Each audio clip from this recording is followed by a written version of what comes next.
Hey guys, tonight we begin with something older, something woven into the myths and dust of time. We are going to see what life was like during the Trojan War, not the version with gods and glowing heroes, just the quiet, human side of a city under siege, and the slow birth of a trick that would echo through history. So, before you settle in, take a moment to like the video and subscribe, but only if you genuinely enjoy what I do here, and tell me in the comments where you are watching from and what time it is for you. It is always fascinating to see where you are tuning in from around the world. Now, dim the lights. Maybe turn on a fan for that soft background hum, and let us ease into tonight's journey together. Congratulations. You have just woken up in Troy. The good news, you are alive. The bad news, your city is surrounded. It has been 10 long years of siege. You wake on a thin mattress, little more than a wool-stuffed sack. The room is dim.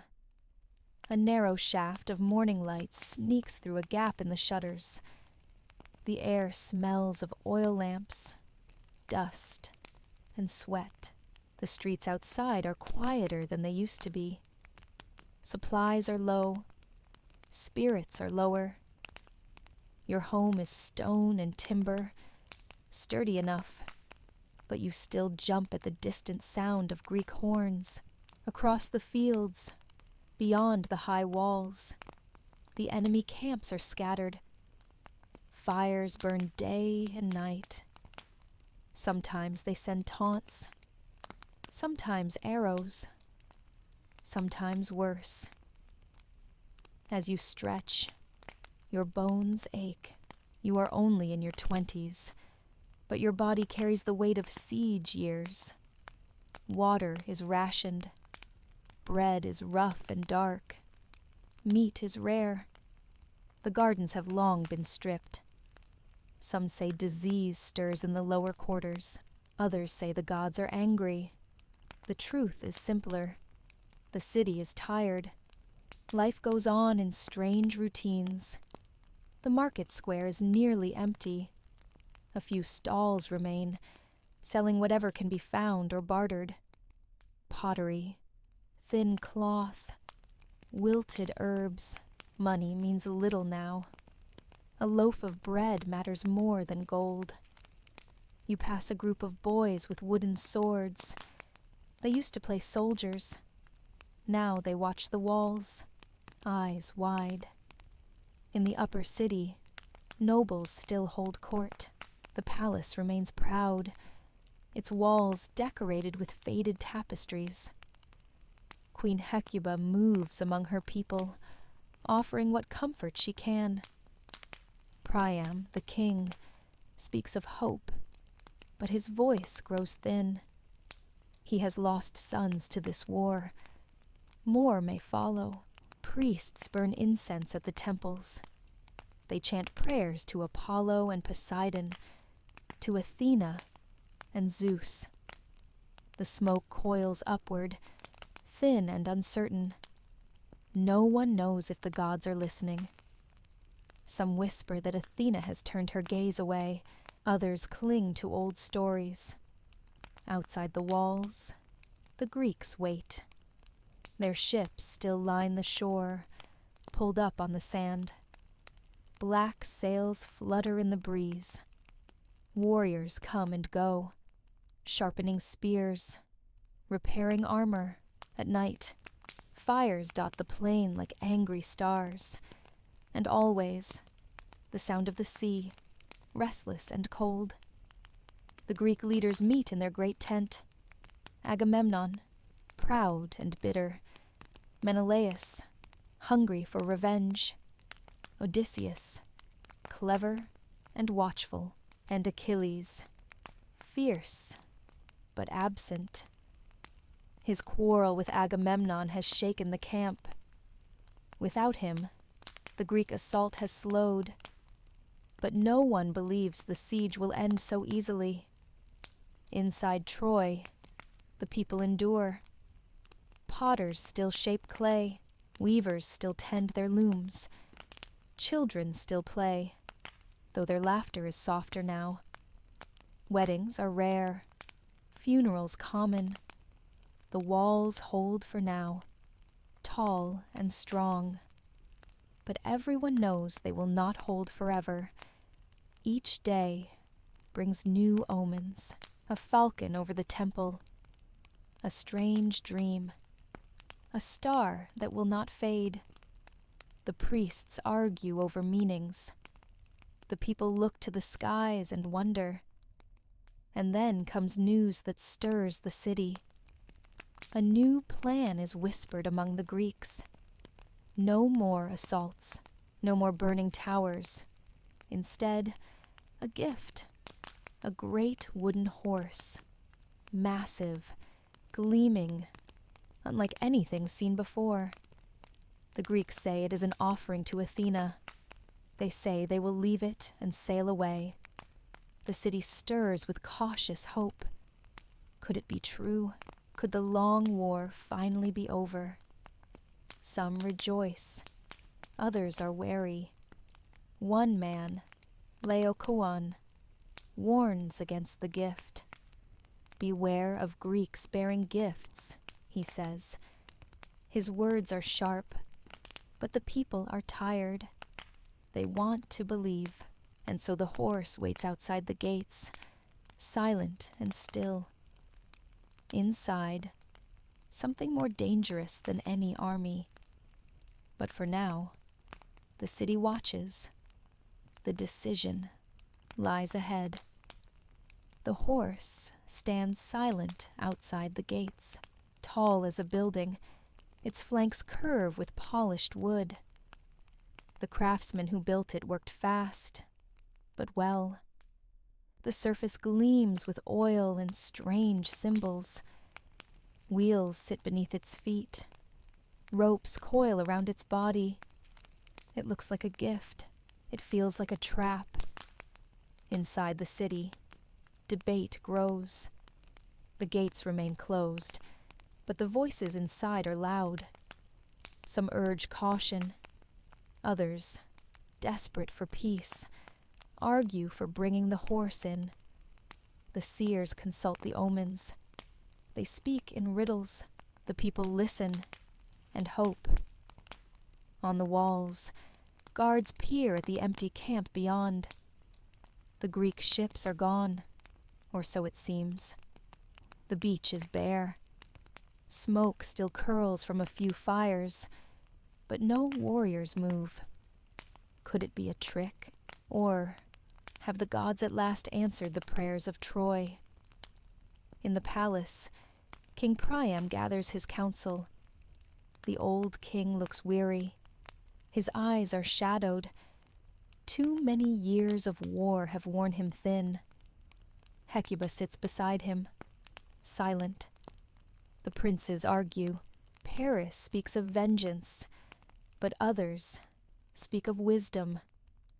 And then comes Sinon, a lone Greek left behind, captured by Trojan scouts.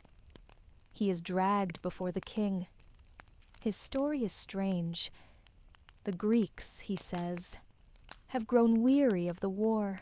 They built the horse as an offering to Athena. To leave it behind ensures safe passage home. He tells of quarrels among the Greeks, of omens that forced them to flee. The horse, he claims, is sacred. To harm it would bring ruin. To bring it inside would win Athena's favor. His words weave a net of hope and fear. The people listen.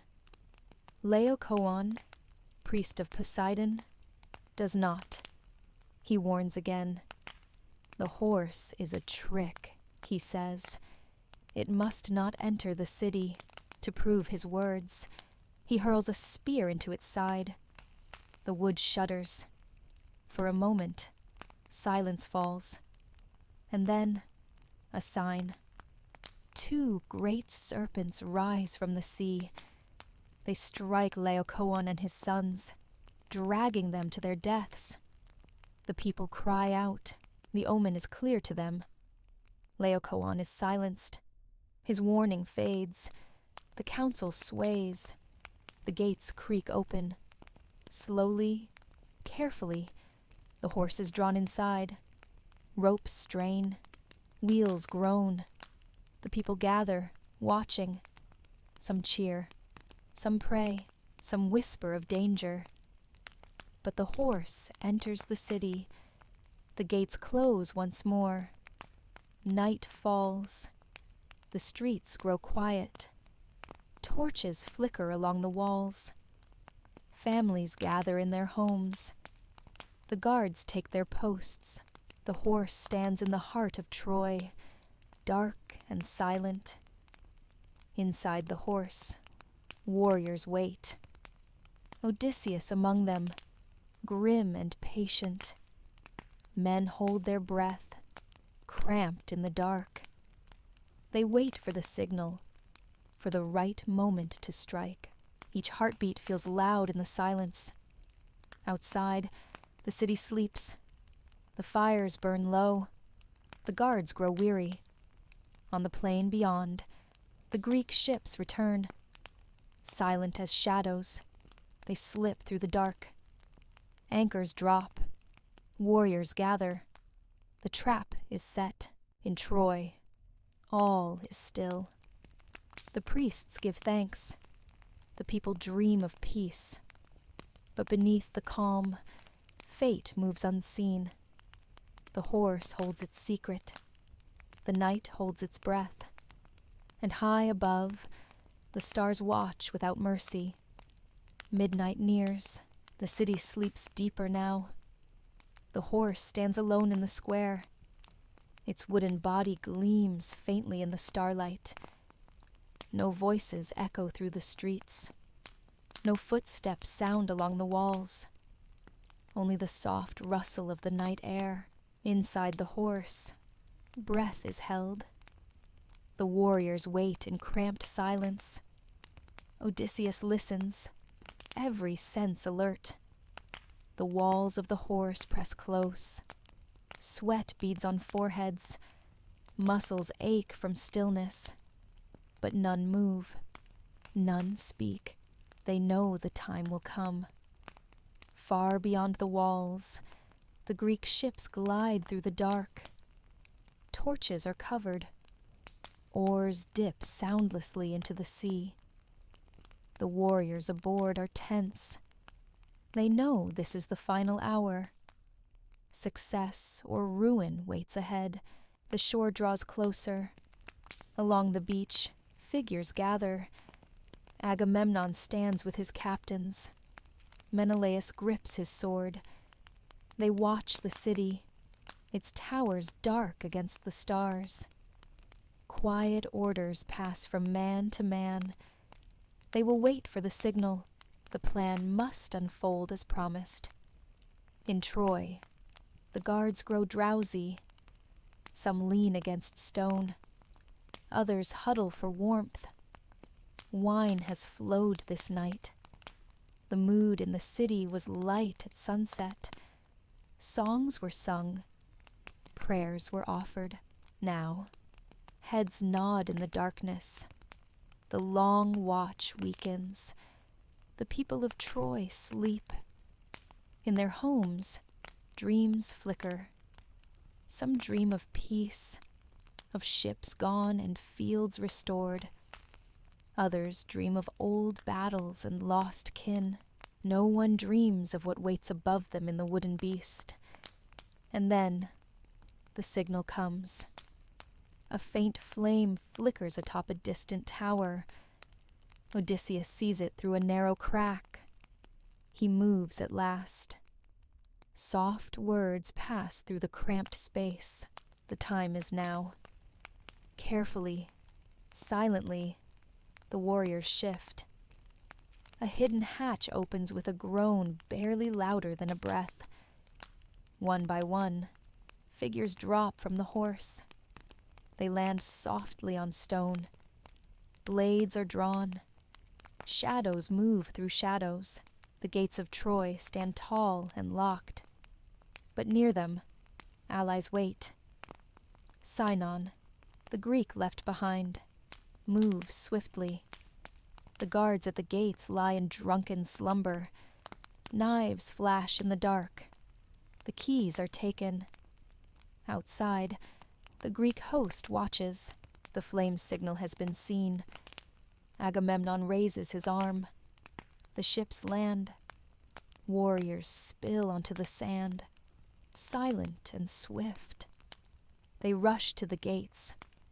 Within the walls, the gates creak open. Heavy wood groans as it moves. The city lies unguarded before them. Greek warriors flood through the breach. Their footsteps are soft at first, careful, then faster, bolder. Odysseus leads his men through the streets. Their path is clear. No alarms are raised.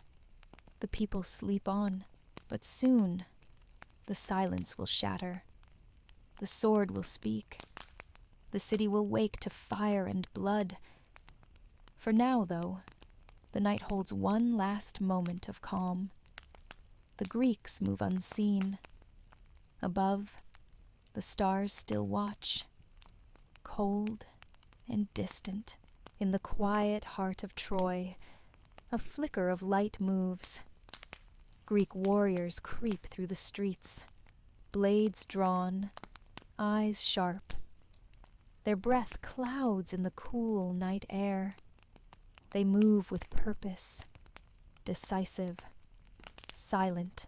Behind them, more Greeks pour through the now open gates. Agamemnon strides forward, Menelaus close behind.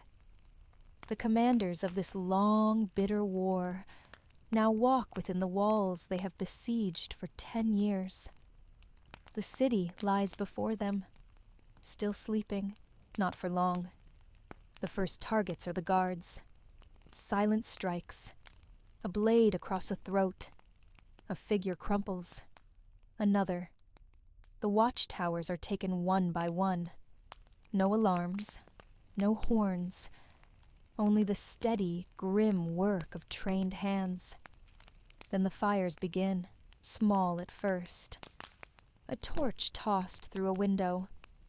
Oil-soaked cloth ignited and flung into a storehouse. The flames catch, hungrily climbing wood and thatch. Smoke begins to coil upward.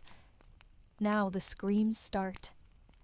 A woman wakes to heat and light, shouting. A child cries. A man rushes into the street, weaponless, bewildered. Too late. The Greeks are everywhere. Panic spreads faster than fire. The people of Troy, so long accustomed to siege, find the enemy within their very homes. There is no time for order, no time for defense. In the palace, King Priam is roused from restless sleep. Servants rush about. The king, old and weary, dons his robes. His voice shakes as he calls for the guards. But few remain. Queen Hecuba clutches his hand. They flee to the temple of Zeus, hoping for sanctuary. But no walls will stop what is coming. Elsewhere, Paris seizes his bow. His face is grim. He fights with desperate fury, loosing arrows into the smoke, but even he knows the truth. The city is lost, and in the midst of chaos, Odysseus moves like a shadow. His men with him, they strike at key points, armories, guard posts, gate controls. The Greeks do not rely on the fire alone. They dismantle the city's ability to fight. The fires grow, roofs collapse, stone cracks in the heat.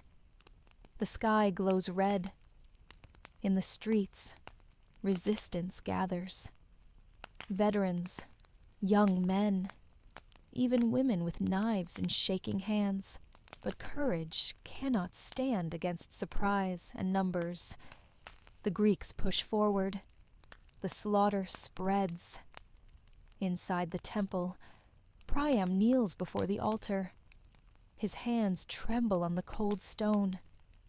But sanctuary holds no power tonight. A warrior bursts in, Pyrrhus, son of Achilles. His blade is wet with blood. He spares no words. Priam dies where he kneels. The fall of Troy is not a battle. It is a breaking, a city unmade in a single night. And yet, not all is death. Aeneas, Prince of Troy, gathers what he can. Family, followers, relics. Through smoke and ruin, he leads them out. A thread of survival in a tapestry of loss. By dawn, the city lies in ruin. Towers blackened, temples desecrated, streets choked with ash and the dead. The Greeks stand victorious, but the cost of their cunning is written in every flame. Now, the spoils, treasures are taken, survivors enslaved. The victors show little mercy. The long hunger of war demands its feast. And the wooden horse, the tool of Troy's undoing, stands amid the wreckage, a hollow witness to the end of an age. But even in ruin, the story of Troy begins to take root. Survivors will speak of this night. Poets will sing of it. The horse, the trick, the fall, a tale to echo through generations. And somewhere beyond the smoke, a new journey stirs. Aeneas, carrying his father's gods, will seek a new home, another thread in the long weave of myth. But for now, the city burns, and the myth begins. The fires smolder, ash drifts through the air, settling on broken stone and shattered bronze. By midday, the last pockets of resistance are gone. The Greeks walk freely through the ruins. Their laughter rings hollow in the empty streets. Troy is theirs, but victory tastes bitter. 10 years of war have cost them dearly. Friends lie buried beneath foreign soil. Homes wait far across the sea. For now, they gather the spoils in the palace. Treasure is sorted. Gold and silver piled high. Fine fabrics torn from looms. Ceremonial armor stripped from fallen nobles. The victors take what they can. What they cannot carry, they destroy. Among the Greeks, pride swells, but so does weariness. The long siege, the final night, the dawn of conquest, all weigh on them. Some question the gods. Others credit Odysseus for the trick. Few speak of the cost. Odysseus himself moves through the wreckage, silent, his mind already turns to home. The cunning that won the war must now find a way back through uncertain seas. Agamemnon, king of kings, surveys the ruin with cold satisfaction. His ambitions stretch beyond Troy. Power awaits him at home. But so do old grudges. Even victory offers no peace. Menelaus searches for Helen. His quarrel, the spark of the war, nears its end. When he finds her, alive amidst the ashes, the moment is strange. Anger, relief, love, betrayal, all twist together. Yet he takes her hand. The war is done, and the horse, the silent architect of Troy's fall, still stands, blackened now, its belly empty, a tool once filled with life, and now with only echoes. Stories spread quickly. Survivors whisper of betrayal, of gods who turn their faces away. The Greeks will tell their own version. The poets will shape it further. Truth will fade beneath the weight of song. In the days that follow, the Greeks prepare to leave. They repair ships, gather supplies, argue over division of spoils. But fate is not yet done with them. The sea will not grant easy passage, and for those who remain, the city is a tomb, stone and ash, memory and loss. Among the ruins, Aeneas moves with purpose. His path lies elsewhere. Guided by duty and the faint hope of new beginnings, he leads his followers away. Their steps mark the first path from fallen Troy to future legend. The Greeks do not stay long. The gods are restless. Strange signs trouble the victors. Storms gather.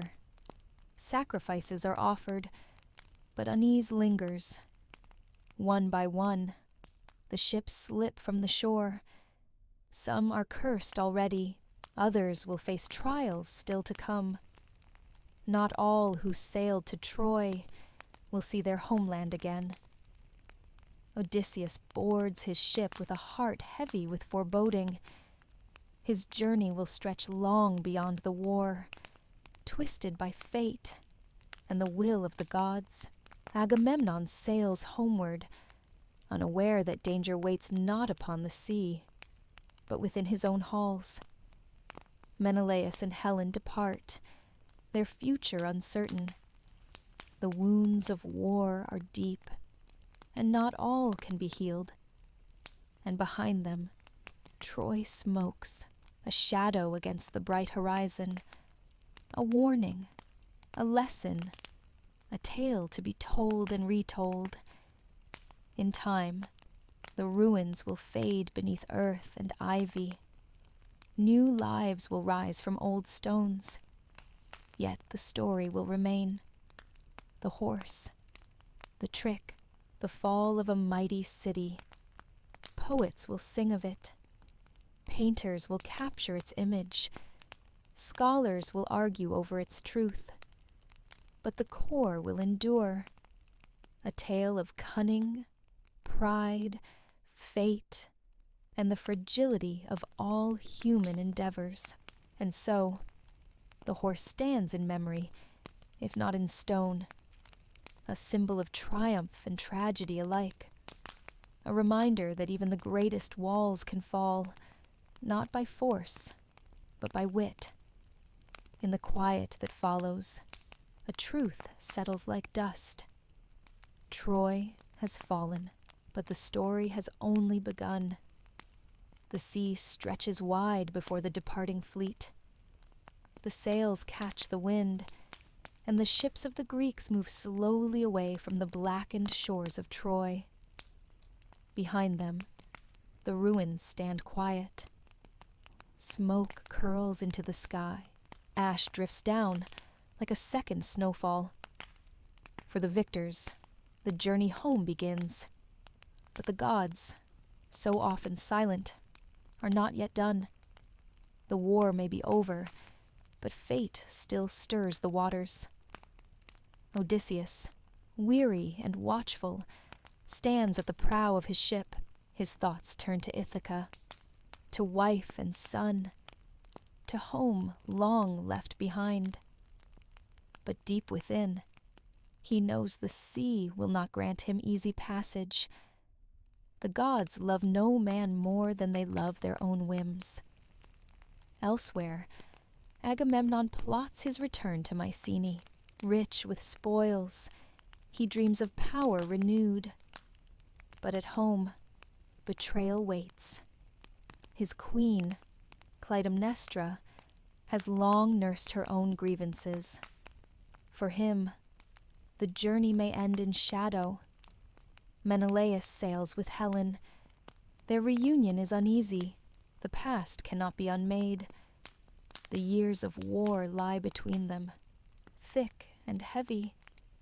Each word they speak carries the weight of all that has passed. Still, they sail together. The fleet moves steadily, but not all reach their homes. Storms rise, ships founder, men vanish beneath the waves. The sea, like the war, claims its due, and so the Greeks scatter. Some return to familiar shores. Others are lost to time, their stories swallowed by the deep. Meanwhile, the memory of Troy begins to take root. Among those who survived, tales spread. Stories of the great horse, of the trick, of the fall. Each telling grows a little larger, a little stranger. In distant lands, poets begin to weave the war into song. The names of warriors become legend. Achilles, Hector, Priam, Odysseus, Helen. The city itself becomes a symbol, its stones speaking of pride and loss. Yet beneath the myths, the truth flickers. A city fell not to strength, but to cunning. A wooden horse, an open gate, a night of fire and blood. Simple means for such great ends.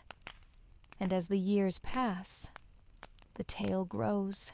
Generations will hear of Troy, of its mighty walls, its doomed defenders. The horse becomes more than wood and rope. It becomes the shape of deceit itself, a warning carried through time. Aeneas and his followers move westward, guided by signs, by dreams, by the faint pull of destiny. Through hardship and loss, they seek a new home. One day, their journey will shape another great story, another city, another myth. But for now, they walk a path laid in shadow. In the ruins of Troy, silence settles once more. The fires die, the stones cool, the wind carries whispers through empty streets. Life will return in time. Grass will grow through cracked stone. Birds will nest in broken towers, but the city will never be as it was. And in distant lands, craftsmen carve the image of the horse. Painters capture the moment of its triumph. The tale spreads, finding eager ears. It becomes a story to be told beside fires, beneath stars, in palaces and humble homes alike. Through words, Troy endures. Its fall speaks to pride and folly, to the cleverness of men, to the weight of fate.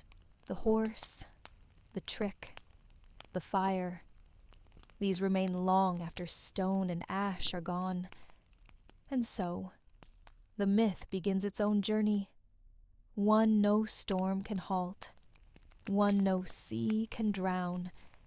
Years pass. The ruins of Troy stand weathered and worn. Wind and rain work their slow craft upon stone and ash. Ivy creeps along broken walls. The streets where warriors once fought lie silent. Time, indifferent, moves onward. Yet the story does not fade. Far from the ruins, across distant lands, the tale of Troy takes root. Travelers carry it from port to port. Poets shape it into verse. Kings listen. Scholars debate. The wooden horse becomes a symbol, a lesson wrapped in myth. In every telling, it grows larger, more wondrous, more terrible. No longer a simple tool of war, it becomes a creature of legend, Children learn of its shape before they learn the names of kings. Artists paint its image upon walls and vases. The trick of the Greeks becomes a tale of divine cunning, a story to be told and retold. In Athens, bards sing of Odysseus and his clever mind. His name becomes a byword for wit and patience. In Sparta, the war is remembered with pride and sorrow. Menelaus and Helen are spoken of in tones both bitter and wistful. The names of the fallen echo through time. Hector, noble and doomed. Priam, proud and broken. Achilles, fierce and fated. Each name a thread in the growing tapestry of the myth. And Aeneas, his journey not yet ended, carries the memory of Troy westward. His followers endure trials and loss. Through strange lands and distant shores, they seek a place to call home. One day, their tale will stand alongside that of Troy, but for now, it remains a path not yet complete. Back among the ruins, nature reclaims what war has left behind. Seeds take root in the cracks of stone. Birds nest where banners once flew. The city's bones lie beneath layers of earth and time, yet beneath the soil, fragments endure. Potsherds, tools, scattered coins, silent witnesses to a city that once stood proud. In time, the earth will cover even these, but the story will not rest. Across generations, the myth spreads. From the mouths of sailors and merchants, it reaches new lands. Each telling adds new details, new wonders. The horse grows taller, the night more fearful. The gods take a greater role. What began as a trick of wood and wit becomes a tale shaped by the hopes and fears of those who tell it. And so Troy lives on. Not in stone, but in story. Not in towers, but in words. The city's fall becomes a lesson, a warning, a song. Through the centuries, scholars will seek the truth. They will debate the horse, the war, the city itself. Was it as the poets sang? Or something simpler, more human?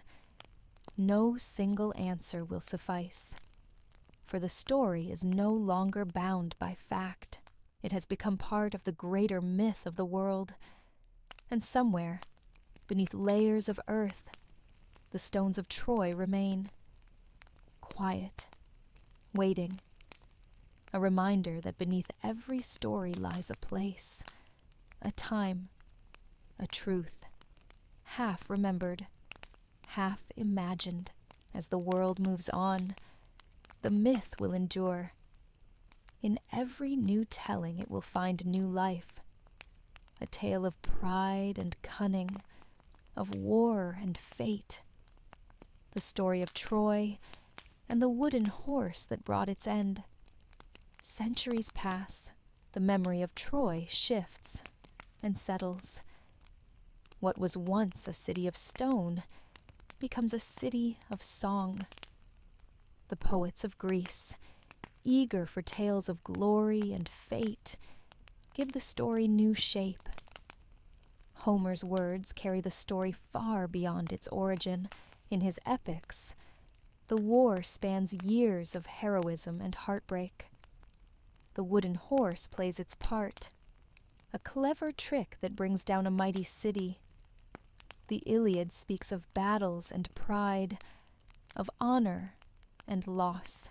The Odyssey carries the tale onward, following Odysseus through trials of sea and land. Yet beneath both epics lies the shadow of Troy, ever present. The horse becomes more than wood. It becomes a symbol of human cunning, of the thin line between wisdom and deceit. Each telling sharpens its form, deepens its meaning. In the agora, beneath open skies, storytellers recount the fall of Troy. Children listen wide-eyed, elders nod, remembering past tellings. The tale becomes a shared thread in the fabric of culture. Artists give the story shape. Painted vases show the great horse drawn through Troy's gates. Warriors peer from its belly. Flames rise beyond the walls, the moment of triumph, frozen in art. Dramatists bring the story to the stage. The fall of Troy is performed before kings and commoners alike. The audience watches in silence as the city falls once more. The wooden horse at the heart of the tale. In distant lands, the story finds new homes. Etruscan tombs bear images of the horse. Roman poets adopt the tale, weaving it into their own histories.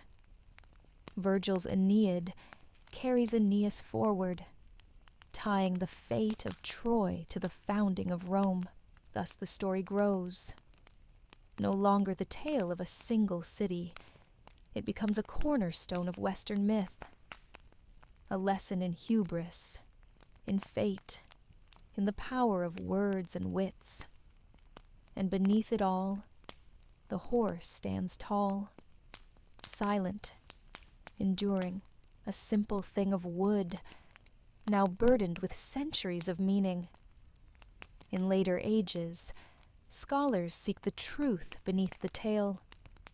Does Troy lie beneath the earth? Was the horse real, or a poetic device? The questions matter less than the story itself, for stories shape the world. They guide memory. They give form to the past and meaning to the present. And the story of Troy, of the horse, of the fall, has become such a tale. One that lives not in ruins, but in minds and hearts, passed from voice to voice, across time and sea. And beneath layers of soil, the stones of Troy remain. Archaeologists, centuries later, will uncover hints of the city, walls, weapons, fragments of a life long past. Their discoveries will stir fresh debate. Does this match the story? Were the poets truthful? Yet the myth will not yield so easily. It is no longer bound to stone. The horse, whether real or imagined, holds its place in the story, a testament to cunning, to the unexpected, to the power of an idea. Through every retelling, the core remains. A city thought impregnable, brought low not by force, but by a trick of the mind. And so Troy endures. In song, in art, in memory, the wooden horse stands eternal. A symbol shaped by time, yet untouched by it. As the centuries continue to turn, the story of Troy weaves itself deeper into the world's imagination. Each new age takes the tale and makes it its own. The horse remains at its heart, a symbol that speaks across time. In the libraries of Alexandria, scholars copy the story onto scrolls. Scribes in Rome set the words into ink and parchment. Across the ancient world, the fall of Troy spreads. The horse rolls forward, carried by the hands of those who seek to preserve the past. Kings and generals look to the story for lessons. Some see it as a warning against pride. Others, a guide to cunning strategy. In every court where it is told, the horse holds a mirror to those who rule. In quiet monasteries, Monks copy the tale through long winters. The words pass through dim candlelight, shaped by hands that seek to hold back the dark of forgetting. Even as empires rise and fall, the story remains. Through the Middle Ages, it survives. In stone halls and simple homes, the fall of Troy is told again. Troubadours sing of it. Scholars debate its truth. The horse, ever silent, rides onward, and beyond the halls of learning, the tale stirs the minds of artists. Painters depict the great horse with each new style. Gothic arches frame its image. Renaissance masters capture its grim beauty in oils and gold leaf. The horse grows taller in each telling. Its form becomes more elaborate. No longer a simple wooden shell, it stands as a thing of art and wonder. A creature born of legend, shaped by the hand of time. Yet always the core remains. A trick, a gate opened, a city fallen. In modern times, the story continues its march. Writers retell it. Filmmakers bring it to the screen. The wooden horse, centuries old, moves into new forms. A tale fit for every age. Schools teach it. Children read of Troy and its fate. The horse becomes a first lesson in the power of story, of how ideas can shape the world long after stone has crumbled. And in the soil of ancient Troy, archaeologists dig still. Layers of earth give up their secrets slowly.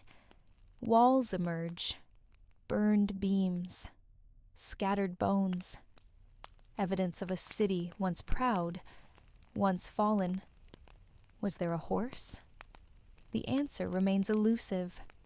Some say it was a siege engine, a battering ram dressed in myth. Others speak of a ritual, a token of surrender twisted by later poets into a tale of deception. But the question matters less than the tale itself. For the wooden horse lives not in the ground, but in the mind. Its truth lies in its story, carried forward by each new voice. And so, through time and change, the fall of Troy endures. The horse, born of war and wit, remains a lesson shaped in wood and words, a symbol not of might, but of cunning. In every retelling, it speaks anew, of the limits of strength, of the reach of the mind, of how the smallest idea can bring down the greatest walls. As long as stories are told, the wooden horse will ride on through the halls of memory, through the endless fields of imagination. Troy may lie in ruins, the stones may crumble, but the myth endures. The horse remains, a symbol for all who seek to understand the strange and winding path of fate. And in the quiet moments between stories, when the fire burns low and the night draws close, someone will always begin again. There was a city, there was a horse, there was a fall, and so it begins once more. In the centuries that follow, Troy becomes more than a city lost to war. It becomes a symbol of the human story itself, a place where pride, hope, cunning, and fate meet upon a great stage. And at the center of that stage stands the wooden horse. Writers return to it again and again. Poets find new ways to tell the tale. Playwrights bring the drama to life before fresh audiences. Each generation sees something of itself in the fall of Troy. The horse, once a simple vessel, takes on new meaning. It becomes a lesson in trust and betrayal, in the dangers of unchecked pride. in the thin line between wisdom and folly. A tool of war, a trick of peace, a mirror for the soul. In the minds of philosophers, the story offers rich ground. They ponder its deeper truths. What does the horse say of human nature, of the forces that shape history, of the stories that outlast the deeds they tell? And in every telling, the city rises again. The towers stand tall. The gates remain closed until they open. The streets fill with fire. The story unfolds as if it were happening anew. Children hear it first as a tale of adventure. Later, as they grow, they see its darker edges, the loss, the cost, the shadows beneath the triumph. And still the horse endures. Artists craft new images. Sculptors carve its form in stone and bronze. Painters set it against skies of every hue. Writers imagine its voice, its thoughts, its silent witness to the fall it helped shape. Even in the language of the world, the horse leaves its mark. A Trojan horse becomes a term for hidden danger, for threats that wear the mask of gifts. The old story finds new life in modern words. In the digital age, the tale shifts again. The horse appears in new forms, in games, in films, in images shared across the world. Yet beneath each fresh coat of paint lies the same old truth. A trick, a fall, a lesson, and still scholars dig. The ruins of Troy yield more with each passing year. The ancient stones speak of fire and collapse, of lives lived and lost. Layer by layer, the city emerges from the earth. Historians weigh the evidence. Did a war like the one in the poems truly occur? Was there a great trick, a wooden horse? No single answer suffices. The truth, like the story itself, is layered. Facts and myth entwine, each shaping the other. What matters is not what happened, but what has endured. For the tale of Troy and of the horse speaks to something older than history. It speaks to the heart of storytelling itself.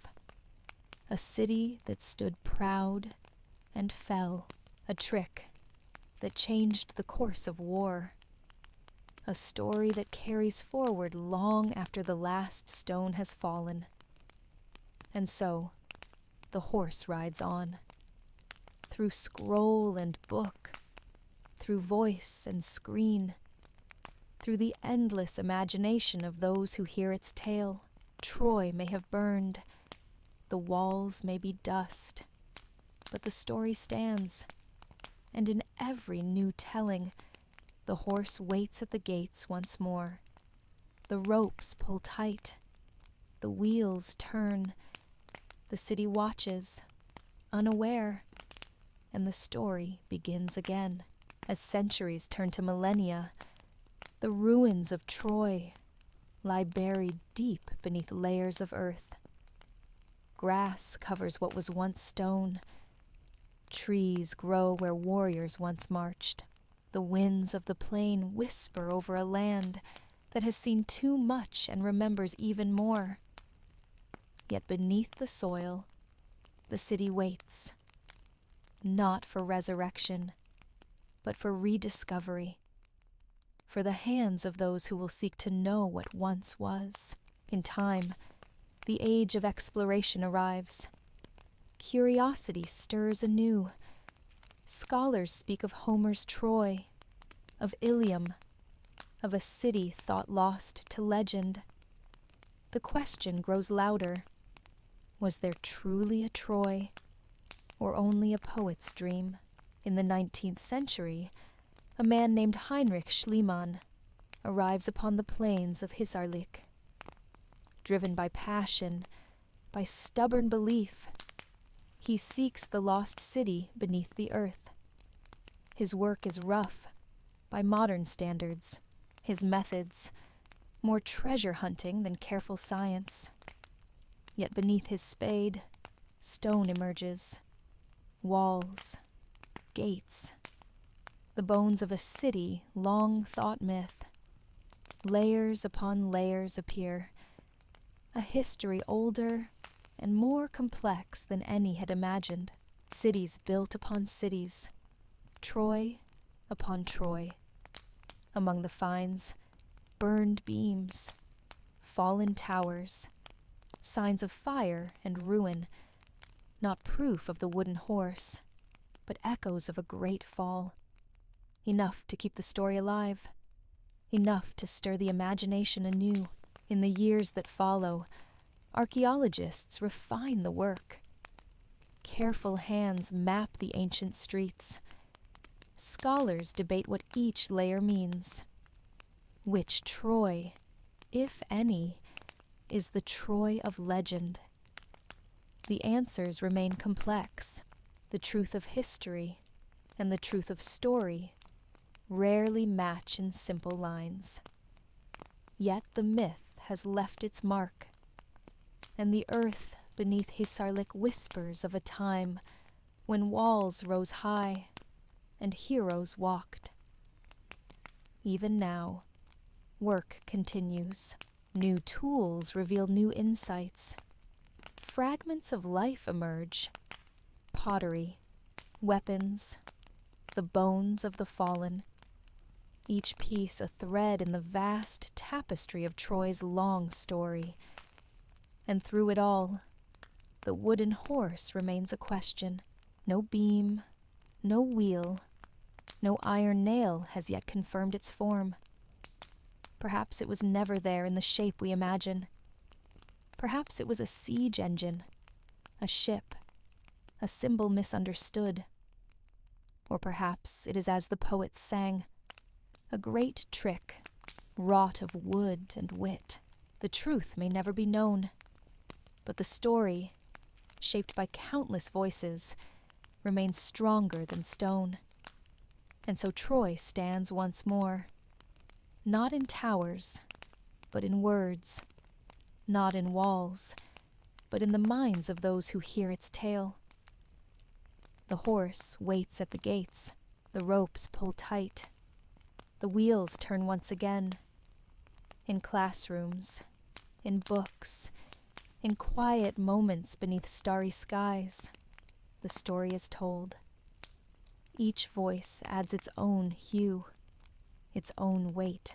The fall of Troy becomes a mirror, reflecting the hopes and fears of each new age. And in the heart of it, the horse endures. A simple trick, a profound symbol, a reminder that the cleverest weapons are those unseen.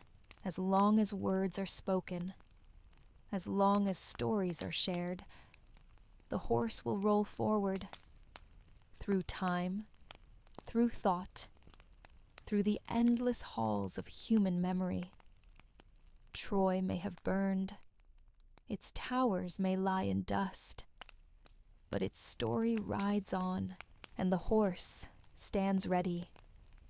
Through the winding corridors of time, the story of Troy circles back upon itself. Each new age revisits it.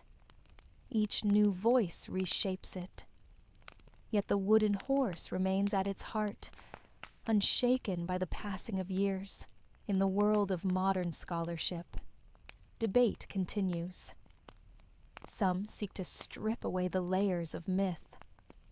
They trace the tale to its possible roots, a real conflict between Bronze Age powers, a siege whose details have been softened and gilded by poetry.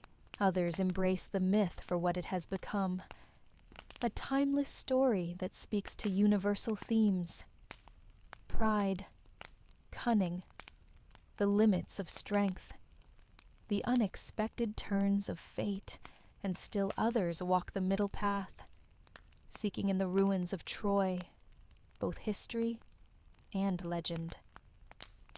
For in this story, both truths can live side by side. Across the world, Troy is known. The image of the wooden horse transcends language and culture, a symbol of hidden danger, of the power of deceit, of how the smallest act can bring down the greatest walls. Modern writers draw upon it. Filmmakers reimagine it. The story finds new life in countless forms. The horse rolls through novels, through screens, through lessons in classrooms. And beyond fiction, the idea of the Trojan horse enters the language of everyday life. In politics, in warfare, in the realm of technology, the phrase endures, a warning carried forward by the old story. Yet for all these new forms, the heart of the tale remains simple. A trick, a fall, a lesson written in ash and song. In the fields where Troy once stood, the winds still whisper, the earth still holds its secrets. Visitors walk among the stones, tracing the lines of ancient walls. They stand where towers once rose, where gates once barred the way. They gaze upon the landscape and wonder at what has passed, and always the question lingers. Where did the story begin? Did a wooden horse truly roll through these gates? Or did it ride first through the minds of those who shaped the tale? Perhaps it matters little, for the power of the story lies not in its proof, but in its endurance.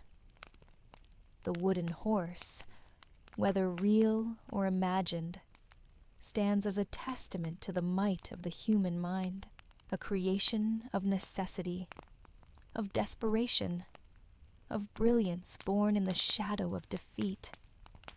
And so the tale is told again, in languages old and new, in voices young and aged, around fires, beneath stars, across the quiet hum of screens. A city once stood proud. A trick was wrought. The gates were opened, and the world changed. In this, the story of Troy finds its timeless truth, that no wall is unbreachable, no power unshakable, no moment of pride beyond the reach of fate. The wooden horse reminds us.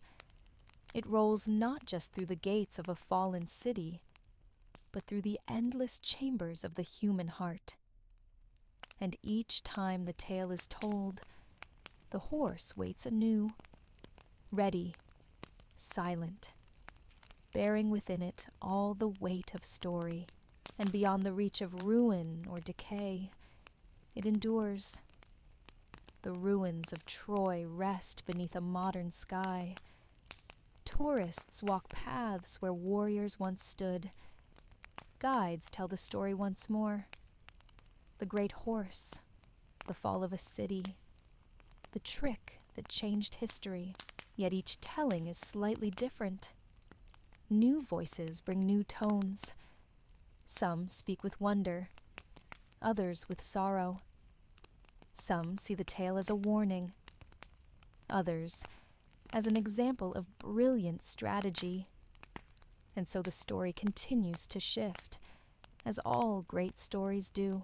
Archaeologists still uncover fragments, shards of pottery, walls shaped by ancient hands, burned layers that hint at a violent end. No piece of the wooden horse has been found, no beam or wheel to prove its existence, and perhaps none ever will. Yet the absence does not weaken the story, it strengthens it. The wooden horse lives best in the space between fact and legend, a symbol that needs no proof to hold its place in the mind. For the tale of Troy is larger than any single artifact. It is a testament to the power of imagination, of words carried across time. In classrooms around the world, students read of Troy. They trace the arc of the story, from the rage of Achilles to the fall of Hector, to the long siege, and finally, to the fateful trick. The horse becomes their gateway into a world long gone, a way to glimpse the minds of those who first shaped the tale. And in this way, the horse rides on, not through city gates, but through the minds of each new generation. Writers revisit the tale again and again. Each retelling brings new life to the story. The horse appears in epic poems, in novels, in films, in quiet bedtime stories. The shape may change. The core remains. A trick, a fall, a lesson that speaks across time. Historians continue to study the ruins of Troy. Each discovery adds a thread to the tapestry. Each unanswered question invites new voices to imagine, to wonder, to create. And in this way, the myth of Troy grows, not frozen in the past, but alive in the present. For the wooden horse speaks to something timeless, to the cleverness that can overcome strength, to the risks and rewards of daring ideas, to the fragile walls we build around what we cherish. And as long as these truths remain part of the human story, so too will the tale of Troy endure. In the ruins beneath the modern sun, the stones of Troy whisper still, not with certainty, but with possibility. Each visitor brings their own meaning. Each voice shapes the story anew. And so, the horse waits, not in wood, but in words, ready to roll through the next telling. It is a story of the past, a story of the present, a story that will move forward into every future, for in the end, it is not the horse that matters most. It is what the horse carries, the weight of story, of caution, of the power of the unexpected.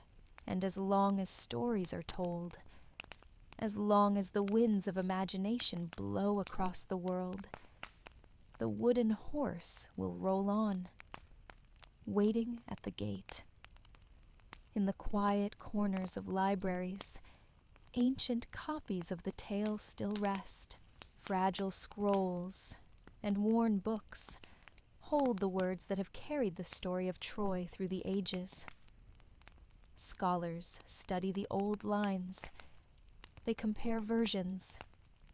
They trace the changes that time and voice have wrought. The core remains, steady as stone. There was a city. There was a war.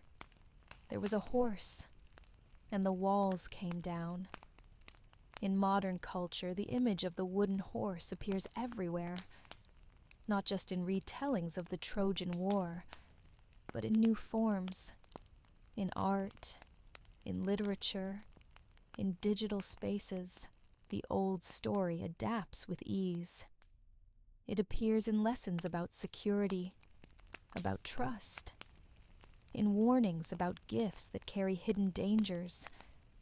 The phrase Trojan horse moves easily into new languages, new contexts, and still, the tale remains a story first and foremost, one that draws us back, again and again.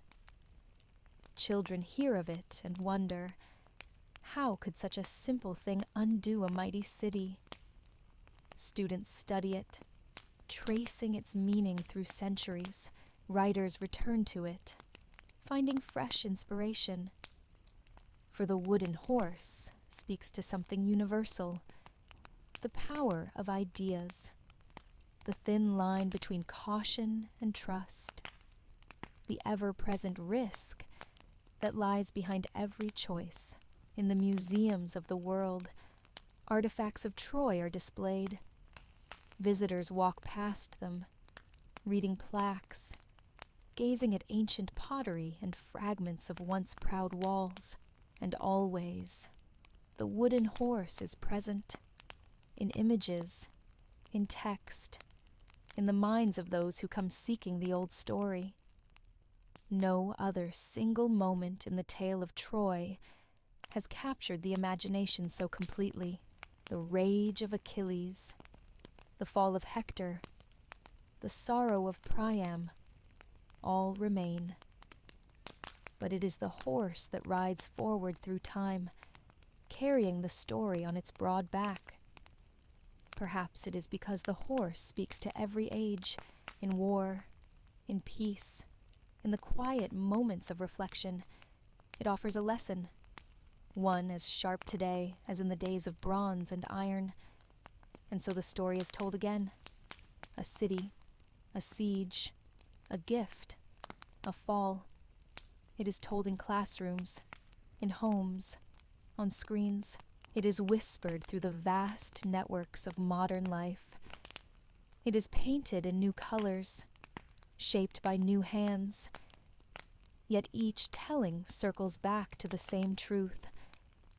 The cleverness that toppled walls, the pride that opened gates, the fire that followed, and beyond the flames, the enduring symbol of the wooden horse. For it is more than a trick. It is a story about stories, about the ways in which we shape the world through words, about the power of narrative to outlast even stone. In this way, Troy has not truly fallen. It stands in every mind that holds its story. It rises anew with each retelling, and the horse waits still, ready to roll once more through gates of thought and imagination. The winds of time carry the tale onward. The voices of the future will take it in turn, reshaping it again. And so the journey of the wooden horse continues, through the endless halls of human memory, through the quiet spaces where stories are born and reborn, waiting, watching, ready for the next telling. As long as there are questions, the story of Troy will live, not because it offers answers, but because it invites thought, because it leaves space for wonder. Was there truly a horse? Did it roll through the gates of a proud city? Or was it a clever tale shaped by poets to explain the fall of walls that once seemed unbreakable? The truth rests somewhere between earth and air, between the stones beneath Hisarlik and the words that fill books and minds. Yet the need to know is not the heart of the story. The heart lies in its telling, in its power to remind us that no wall, no certainty, no pride is beyond question. In quiet study halls, students write essays on the horse. In bustling lecture halls, professors speak of its place in literature, in history, in culture. In living rooms, families watch films that bring the story to new life. In games, players walk the streets of Troy, seeing its fall through new eyes. And in each of these spaces, the wooden horse stands firm, a bridge between past and present, a vessel for ideas. For every new age finds its own meaning in the old tale. Some see a warning about deception, others a celebration of human wit, still others a meditation on fate and the limits of strength. And in this way, the horse speaks to each listener differently. Its silence allows for infinite voices. Even in fields far from literature, the tale endures. Engineers, security experts, strategists, all find value in its lessons, in the simple truth that what lies unseen can be the most powerful of all. And so, the horse rolls on, not just through Troy, but through every place where thought and imagination meet. In the ruins of the ancient city, the wind still carries faint echoes, not of hoofbeats or shouts, but of the endless voices that have kept the story alive. Tourists walk the old stones. They take photos. They listen to guides. They read plaques, and somewhere in each visitor's mind, the horse waits.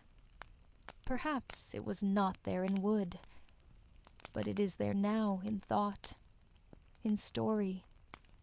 In the endless libraries of the digital age, new versions of the tale appear daily. Writers share it in countless forms. Artists reimagine it. Teachers pass it on. And the cycle continues. Each new voice adds to the chorus. Each new listener joins the long line of those who have heard and wondered. The wooden horse needs no proof to endure. It needs no beam, no wheel. Its strength lies in its story, in its ability to move through minds and moments without ever truly growing old. For at its heart, it is a story about the power of story itself. A city falls, not to brute force, but to an idea, a symbol, a trick born of thought. And in this, the wooden horse offers its truest lesson, that in every age, the unseen holds power, that the mind can breach walls the body cannot. And so the story rolls on, from mouth to ear, from screen to mind. The horse waits, ready to teach its lesson anew. It has no end, only new beginnings. In the great expanse of human memory, few images travel so far, so steadily, as that of the wooden horse of Troy. From the moment it first entered story, it became a symbol that moves with ease across time and place. It is not bound by the details of the past. Whether built of oak or pine, whether large or small, whether truly real or shaped in the mind, it endures. For it speaks to something deeper than wood and wheels. It speaks to the nature of trust, of pride, of the hidden forces that shape events. And so the story finds new homes. In classrooms, where young minds trace its path through history. In lectures, where its meaning is debated and explored. In books, films, and games, where it is reimagined in endless ways. Each new form adds a layer to the tale, yet the core remains untouched. A city, a siege, a gift, a fall. In this, the story of Troy offers a mirror to every age, to every listener, for all can understand the danger that comes cloaked in welcome form. And the wooden horse teaches this with simple, enduring clarity. In the ancient world, the story was a warning to kings. In the medieval world, a tale of divine will and human folly. In the modern world, a lesson about security, about skepticism, about the enduring power of story itself. In each age, it speaks anew, and so, the myth of Troy and its wooden horse weaves itself deeper into the fabric of human culture. Visitors to the ruins of Troy see more than broken walls and scattered stones. They see the shadow of the horse, the shape of an idea that outlasts its origin. They walk the paths where poets say it rolled. They stand before gates, said to have opened in trust. They gaze upon the remnants of a city undone not by strength, but by the quiet force of a hidden plan. And in this way, the story continues to live not only in the mind, but in place, in the very soil where it first took root. Through the years, countless voices will add their own words to the tale. Some will retell it faithfully, others will twist it to new forms. But the wooden horse will remain, for it is no longer just part of a single story. It is part of many. It is an idea that moves with ease through the vast web of human imagination, and as long as we tell stories, the horse will ride forward. It will appear in new myths, in new warnings, in new works of art. It will cross the boundaries of language and culture, for its meaning is universal, and though countless other tales will rise and fall, the horse will remain steady, for it speaks to something all people understand, the hidden, the unexpected, the power of the unseen. In this, the wooden horse of Troy is more than a relic of an ancient war. It is a living part of how we understand the world, a reminder that even the greatest walls can fall, that the cleverest trick can change the course of history, that the simplest story can outlast the mightiest city. And so the horse waits still, in the halls of memory, in the words of the next teller. It has no end, only endless retellings. Through the long sweep of time, certain stories prove unshakable. They move beyond their origin, beyond the facts that first shaped them. They become part of how we understand ourselves. The story of Troy and the wooden horse at its heart is such a tale. It began, perhaps, with a simple trick in a time of war, or perhaps with a poet's flourish, a way to give shape to a city's fall. Yet from that spark, the story has grown into something vast. It is not just about warriors and kings, not just about gods and fate. It is about the power of ideas, about the dangers that lie unseen. In every retelling, this truth remains. And so, the horse waits, ready to roll once more through each new listener's mind. Across the modern world, its image is everywhere, in books, in classrooms, in the language of everyday speech. A Trojan horse now means any threat that hides behind a gift, any plan that strikes from within. Few who use the term think first of the gates of Troy, yet the connection remains, strong and clear. And in this way, the old story continues to shape the present. In museums, visitors trace its path through ancient art. In digital spaces, the horse appears in new forms, as cautionary tales about technology, about trust, about the endless risks of what we choose to welcome inside. And through it all, the core of the tale remains clear. A city thought safe, a gift thought harmless, a choice made in hope or in pride, and the fall that followed. This is why the wooden horse endures, because it speaks to something universal, because it tells us that even the strongest can be undone not by force, but by thought. And so we return to the gates of Troy. In imagination, We see them open once more. We hear the creak of wood, the groan of wheels. We watch the great shape roll inside. And we know, as those within the walls did not, what is to come. It is a story that invites reflection on trust, on pride, on the hidden forces that shape the course of events. And this is why, thousands of years later, the tale remains so powerful. For we still build walls, still trust in strength, still face the risks that lie unseen.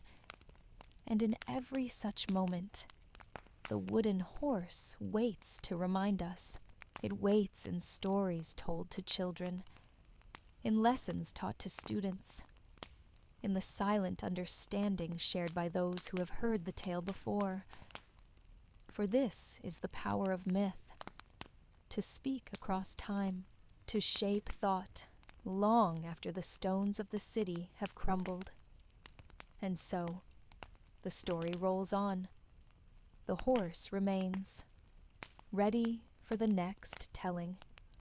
In the quiet spaces of libraries, in the lively discussions of classrooms, in the endless web of modern communication, a city, a gift, a fall, and a lesson that speaks as clearly now as it ever did. The wooden horse waits. It has no end, only new voices to carry it forward. In every age, the story of Troy finds a place, and in every telling, the wooden horse holds its familiar form, silent, waiting, a vessel for ideas as much as for warriors. It is this quality that allows the tale to endure, for while the details of history may fade, the truth at the heart of the story remains vivid. And so the horse rides through new fields of thought. In the words of historians, it is a case study. In the works of writers and artists, it is a symbol of narrative power. In the tools of technology, it is a warning. And beyond all these, it is a story still told with wonder. To imagine the moment, the gates of a proud city swinging wide, the wheels of a great wooden form rolling across stone streets, is to feel the timeless pull of story. We know what will follow. The city's trust will be its undoing. The silent gift will bring fire and ruin. And in this, the tale speaks to fears and hopes that are as old as humanity itself. For it is not only a story of Troy, it is a story of all who build walls, of all who face choices about what to trust, of all who understand that what lies hidden can hold the greatest power. And so the wooden horse waits in our minds, not as a relic, but as a living part of how we think about the world. In every field of human effort, the lesson applies. In politics, where allies may hide ambitions. In security, where threats may come cloaked in innocence. In life itself, where the simplest gift may carry unseen weight. This is why the tale remains so deeply rooted, because it speaks not only of what was, but of what is and what may be.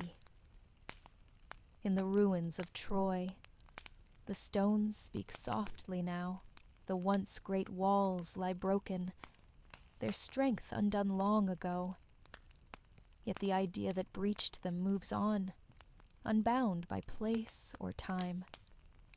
Visitors walk the old paths, stand before reconstructed towers, gaze upon the landscape, and in their minds, the horse rolls forward once more. In this way, the story becomes a bridge between past and present, between fact and myth, between what is known and what is imagined. And this is the greatest strength of the wooden horse, that it does not require certainty, that it can live in the space between truth and tale. For in this space, it finds its greatest power. It teaches that ideas can move more swiftly than armies. That thought can shape the course of events, that even the strongest walls may fall to the right story, at the right time. And so the wooden horse remains with us, in words spoken to new generations, in lessons drawn from old lines, in the quiet understanding of all who know the tale. It is a story of war, yes, but more than that, it is a story of the mind, of how cleverness can change the world, of how stories themselves can become forces that outlast cities, empires, even time itself. And so, the horse waits. It waits in the words of the next teller, in the curiosity of the next listener, in the thoughts of all who understand the power of what lies unseen. A city, a gift, a fall, and a story that has no end. There is a reason why the story of the wooden horse has moved through time so effortlessly. It is because the tale is not bound to one culture or age. It speaks to something deeper, something shared by all who tell and hear stories, the need to understand how great things fall, the fascination with cleverness over brute strength, the enduring caution that what is most dangerous may not be what is most obvious. And so the horse rolls forward through history, through imagination, through each new telling. In the halls of learning, it remains a subject of study, not only in literature, but in philosophy, in history, even in fields as modern as cybersecurity. For the lessons of the wooden horse apply wherever trust must be weighed, where vigilance is required, where the unseen may hold the greatest threat. This is the true power of the tale, that it adapts, that it speaks across boundaries of place, time, and discipline. And so new voices take it up. Writers reimagine the fall of Troy in new settings. Filmmakers bring the story to life with each new generation of visual style. Teachers guide students through its layers of meaning. Each telling adds something new, yet none erase what has come before. The wooden horse remains at the center, unchanging in its core significance. In this way, it is not merely a story of the past. It is a living part of the present, and a tool for thinking about the future. And as long as humans build walls of stone, of trust, of thought, the tale will remain relevant, for the nature of the world ensures that there will always be choices to make about what to welcome inside. And the wooden horse waits as a reminder that cleverness can undo strength, that what is hidden may prove most powerful, that the unexpected is often the most decisive force of all. In this, the story offers no simple comfort. It is not a tale that reassures. It is a tale that teaches caution, that honors the power of the mind, that reminds us of the limits of certainty. And this is why it remains with us, because the questions it raises are timeless. Visitors to the ruins of Troy feel this weight. They stand among the stones and imagine the moment of choice. The gates swinging open, the horse rolling forward, and they understand, at least in part, why the tale endures. For every generation faces its own versions of the same moment, its own choices about trust and doubt, its own dangers that arrive cloaked in welcome form. And in this, the wooden horse is always present, not as a relic of the past, but as a living part of the stories we tell ourselves about the world. It is a reminder that the greatest forces are often those unseen, that the mightiest walls can fall to the simplest idea, and that stories themselves can become forces that shape the course of history. And so the tale of the horse continues, in each new voice, in each new mind, rolling forward without end. The story of the wooden horse remains with us because it taps into something ancient and constant, the need to understand how even the strongest can fall, the fascination with how thought can triumph over force. It is not a tale that belongs to the distant past alone. It is a story that continues to speak, to warn, to inspire. In classrooms, the horse is introduced to young minds. In literature, it is explored for its layers of meaning. In conversation, its name becomes shorthand for hidden risks. And so the horse rides forward into every new age. It is more than an image, more than a part of Homer's epic or Virgil's verse. It is a living part of how we think about the world. And it teaches lessons that remain as vital now as they were when first told. That trust must be weighed with care, that pride can open even the strongest gates, that the most powerful tools are often those least seen, and perhaps most of all, that stories themselves carry great power. For the tale of Troy is not a simple account of war. It is a reflection on the human condition, on our hopes and fears, on the forces that shape the course of history. And the wooden horse is its clearest symbol.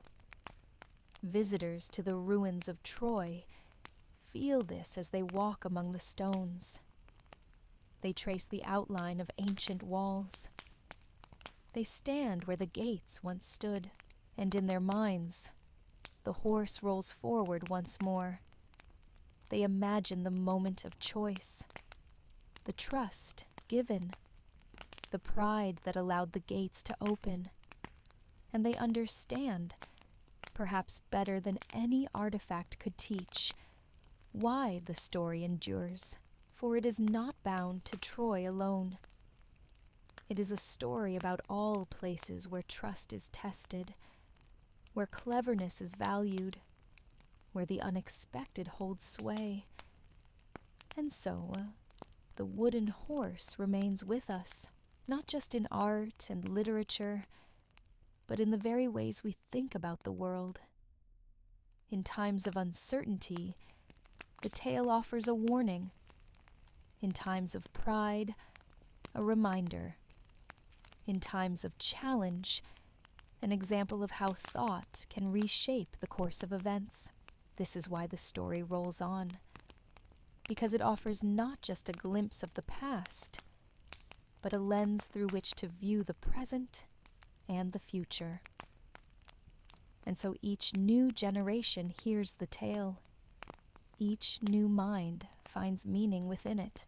Each new voice carries it forward. The wooden horse waits in every telling, ready to roll once more through the gates of imagination. And in this way, it ensures that the fall of Troy will never truly fade. Not as long as stories are told. Not as long as we seek to understand the forces that move behind the visible world.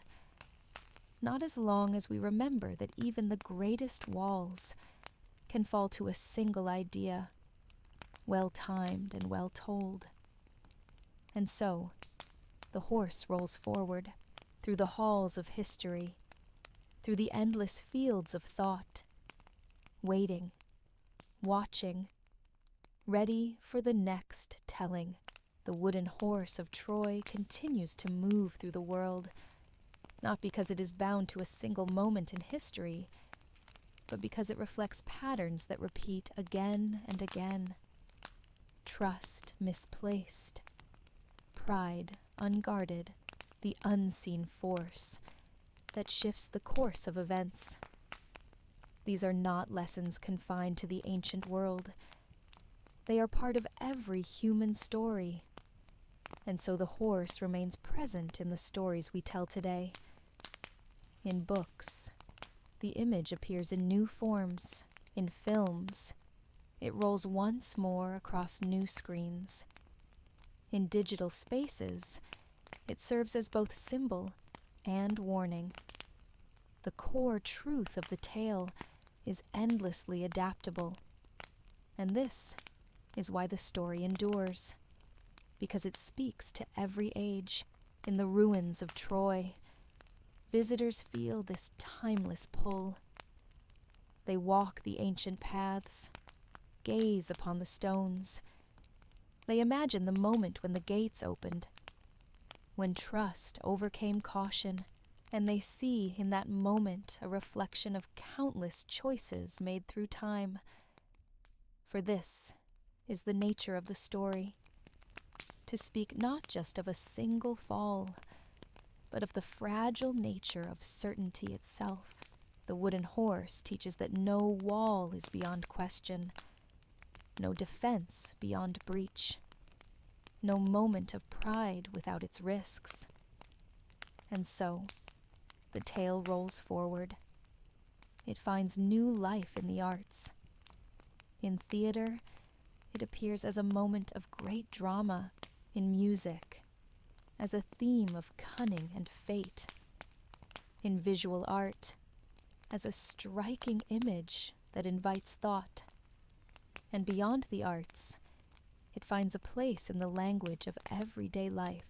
The term Trojan horse is now understood in contexts far beyond its original story. In technology, it warns of hidden threats in digital form. In strategy, it speaks to the power of deception well used. In everyday speech, it serves as a caution about gifts too easily accepted.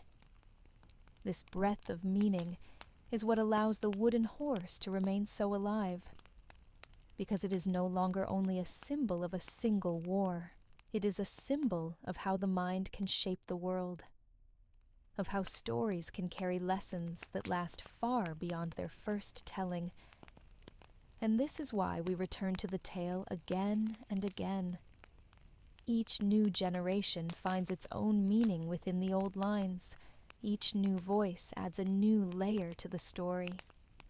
Yet, at its core, the tale remains steady.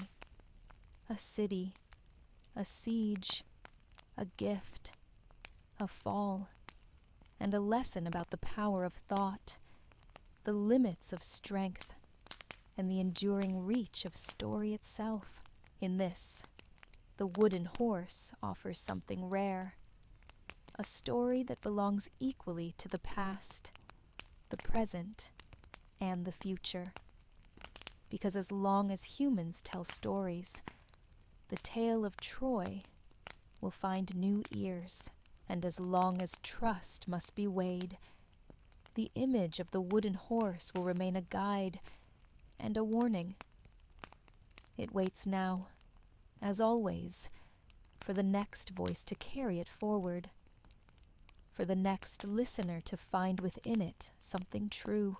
And in this way, it ensures that the fall of Troy and the lesson of the horse will never truly fade. Not as long as stories are told, not as long as thought holds power over stone, not as long as the unseen holds sway in the world. And so the wooden horse rolls on, through story, through time, through every telling yet to come. Through all its retellings, the story of the wooden horse remains clear in its structure, A city under siege, a cunning plan, a gift accepted, a fall that follows. It is this clarity that gives the tale its lasting strength.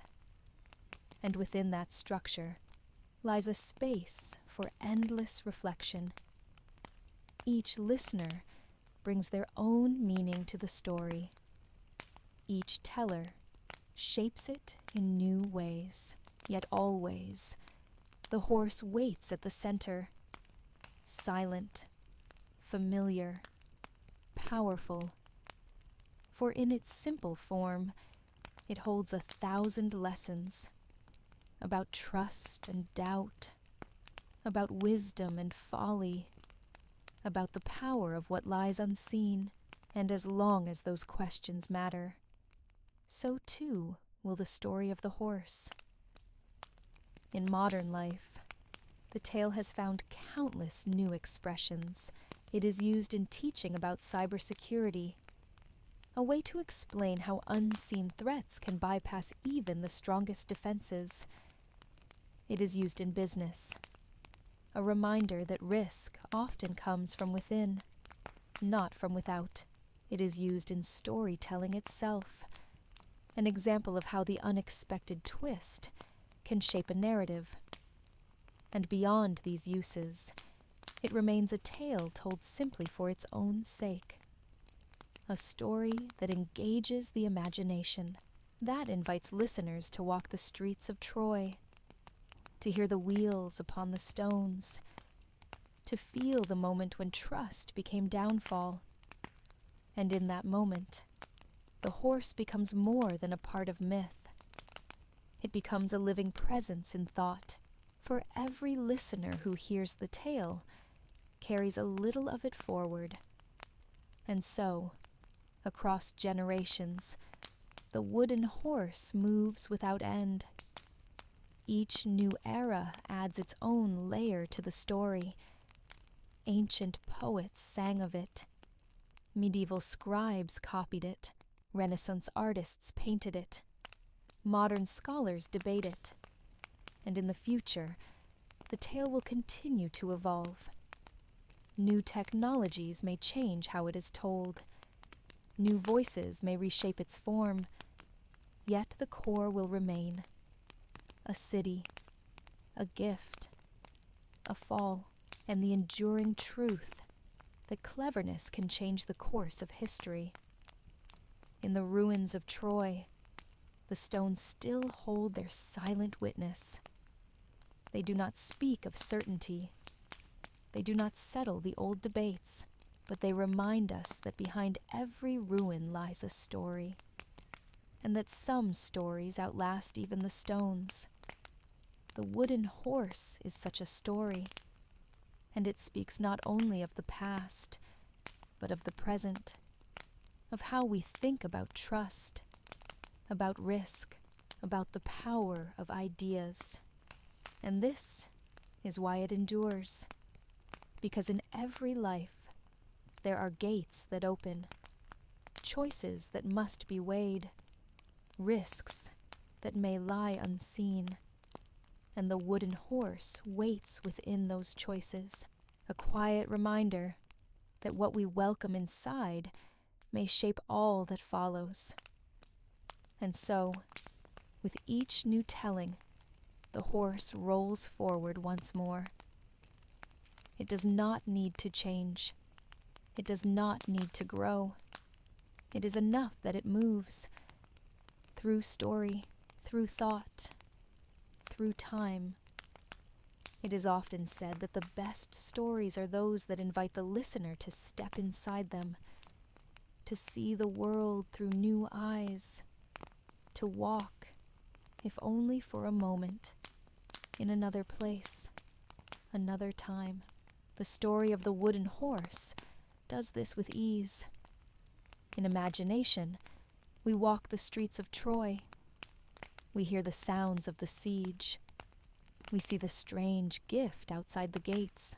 We watch as the decision is made, the choice that will shape all that follows. And in this, the tale offers not only a window into the past, but a mirror for the present. For though the world has changed, the questions the story raises remain as vital as ever. When do we trust? When do we doubt? How do we weigh the risks that lie unseen? These are questions every person must face, and in this way, the wooden horse speaks to all who hear its tale, not as a relic of a distant war, but as a living part of how we understand the world. And this is why it remains so powerful, because it teaches not with lectures or commands, but through story, through the simple act of imagining a moment and its consequences. In this, the wooden horse is a guide, a voice from the past that speaks with quiet wisdom. And as long as we tell stories, as long as we seek to understand, that voice will be heard. In classrooms, the tale invites thought. In museums, it sparks wonder. In daily life, it serves as a gentle reminder to look beyond the surface. And in the ruins of Troy, it lingers still, not as a presence of wood or iron, but as an echo in the stones, a whisper that says, remember, reflect, be wary of what comes through open gates. This is the true strength of the story, that it asks us not simply to remember the past, but to think about the present, about the choices we make, about the unseen forces that shape our lives. And so, with each new telling, the wooden horse rolls forward once more. It carries with it not only the memory of a city fallen, but the lessons that such a fall can teach. That cleverness can triumph where strength fails, that pride can open the way to ruin, that what is unseen can be most powerful of all. These truths remain unchanged, and they give the story its enduring life. So we return to it, again and again, not only to hear how Troy fell, but to reflect on how such falls happen still, in every age, in every place, in every heart. And the wooden horse waits, silent, patient, ever ready to remind us that no wall is beyond question, no gate beyond risk, no gift beyond doubt. And in this way, it ensures that its story will never truly fade, not as long as stories are told, not as long as thought holds power over stone, not as long as imagination moves through the world. And so, the horse rolls on, through each new mind, through each new telling, without end. There is a reason why some stories last, while others fade. It is not only their age or beauty, but the way they speak to something constant in us. The story of the wooden horse is such a tale, because it invites reflection, because it holds lessons that remain fresh no matter how many times they are told. And so, through time, it rolls forward, from the days of ancient poets to the screens of the modern world, from the whispered tales of travelers to the structured lessons of classrooms. In every new form, the story remains steady. A city, a siege, a gift, a fall, and a lesson about the power of what lies unseen. It is this core that gives the wooden horse its strength, because it teaches not only about war, but about life, about trust and risk, about pride and humility, about the choices that shape all that follows. And it does so with quiet clarity, not through force, but through the gentle unfolding of story. This is why we return to it again and again, because each telling offers something new, a new way of seeing, a new thought to carry forward, and because each listener finds their own meaning within its lines. In this way, the story becomes not just about Troy, but about all places where trust must be weighed. It becomes a part of how we think about the world. And this is why the wooden horse remains so alive, because it speaks not only of the past, but of the present and the future. In the ruins of Troy, visitors feel this weight. They walk the ancient stones. They imagine the moment when the gates opened. And they understand, perhaps more clearly than ever, why the tale endures. Because the questions it raises are not ancient. They are eternal, and so the wooden horse waits still, ready for each new telling, ready to teach its lessons once more, through words, through thought, through time. And beyond the stones of Troy, the story finds its place in every new mind that hears it, in the endless cycle of human thought and imagination. And in this way, it ensures that the fall of Troy and the lesson of the horse will never truly fade, not as long as stories are told, not as long as trust must be weighed, not as long as we seek to understand the unseen forces that shape our lives. And so, with each new voice, the horse rolls forward once more, through the halls of memory, through the endless fields of thought, waiting, watching, ready for the next telling. And if you happened to wake up during this story, or if you made it all the way to the end, please do not forget to subscribe to the Sleepy History channel. It really helps me out and lets me keep making these quiet little journeys for you. Good night.